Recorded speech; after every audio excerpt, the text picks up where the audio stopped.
हजारों वर्ष पहले की बात है। हिमगिरी की तलहटी में बसा था एक शांत और सुंदर गांव, अग्निपथ, जहां ऋषि, कृषक और कारीगर एक साथ रहते थे। वहीं रहता था ध्रुव, एक लोहार जो अपने तेज हथौड़े से लोहा नहीं, तकदीर भी बदल देता था। उसकी पत्नी वसुधा और बेटी शशि प्रभा ही उसका संसार थे।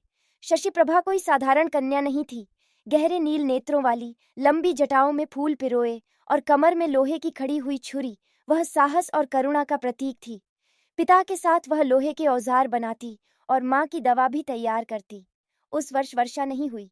खेत सूख गए, नदी की धार रुक गई और अग्निपथ में भुखमरी छा गई। राजा त्रैलोक्यसेन ने घोषणा की कि हर गांव को सहायता दी जाएगी, परंतु गांव में नियुक्त राजपुरोहित सोमकेश लोभ से अंधा था। उसने राहत का अन्न और औषधि अपने रिश्तेदारों में बांट दिया। ध्रुव और गांव के अन्य लोग कई बार विनती करने गए, पर हर बार टाल दिया गया। सूची में नाम नहीं है, अगले पूर्णिमा तक आ जाएगा। ध्रुव की हालत बिगड़ती गई। वसुधा की औषधि समाप्त हो गई और पेट में अन्न का एक दाना भी न था। एक रात्रि शशि प्रभा ने देखा कि पिता भूख के कारण कराह रहे हैं और माँ मूर्छा में पड़ी है। वह उठी, माथे पर भभूत लगाई और बोली, अब बहुत हो गया, मैं राजा से मिलूंगी, न्याय मांगूंगी। ध्रुव ने रोका, बेटी, ये राजमार्ग है, वहां केवल स्वर्ण मुकुट वाले जाते हैं, लोहार की बेटी नहीं।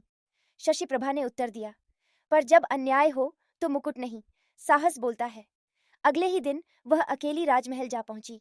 महल के द्वारपाल ने उसे रोका, राजसभा में आम कन्या नहीं जा सकती। पर मैं कोई आम कन्या नहीं, मैं अग्निपथ की अग्निशिखा हूं, उसने गर्जना की।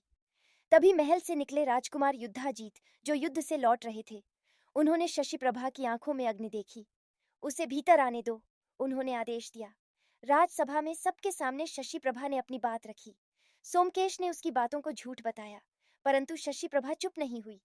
उसने अपने वस्त्र से एक मोड़ी हुई पांडुलिपि निकाली, गांव के नामों और हस्ताक्षरों की सूची, जो उसने स्वयं गांव वालों से इकट्ठी की थी। ये देखिए, जिनके नाम सूची में है उन्हें कभी राहत मिली ही नहीं। ये लोभ है, अपराध है। सभा में मौन छा गया। राजा ने क्रोधित होकर कहा, राजपुरोहित सोमकेश, तुम्हारे अपराध क्षम्य नहीं। तुम्हें बंदी गृह भेजा जाए और राहत अग्निपथ में तुरंत भेजी जाए। फिर राजा ने कहा, शशि प्रभा, आज से तुम अपने गांव की प्रतिनिधि हो, तुमसे हम नीति सीखेंगे। राजकुमार युद्धाजीत ने मुस्कुराकर कहा, जिसमें इतनी हिम्मत और बुद्धि हो वो राजकन्या से कम नहीं। शशि प्रभा ने अपने गांव में लौटकर सबसे पहले राहत बंटवाई, बीमारों की देखभाल की और फिर बच्चों को पढ़ाना शुरू किया। कुछ महीनों बाद जब गांव में परीक्षा हुई, शशि प्रभा ने सर्वोच्च स्थान पाया। राजा ने उसे अग्निवंशी विदुषी की उपाधि दी और कहा, जिस गांव में शशि प्रभा जैसी कन्या हो, वहां कभी अंधकार नहीं टिकता।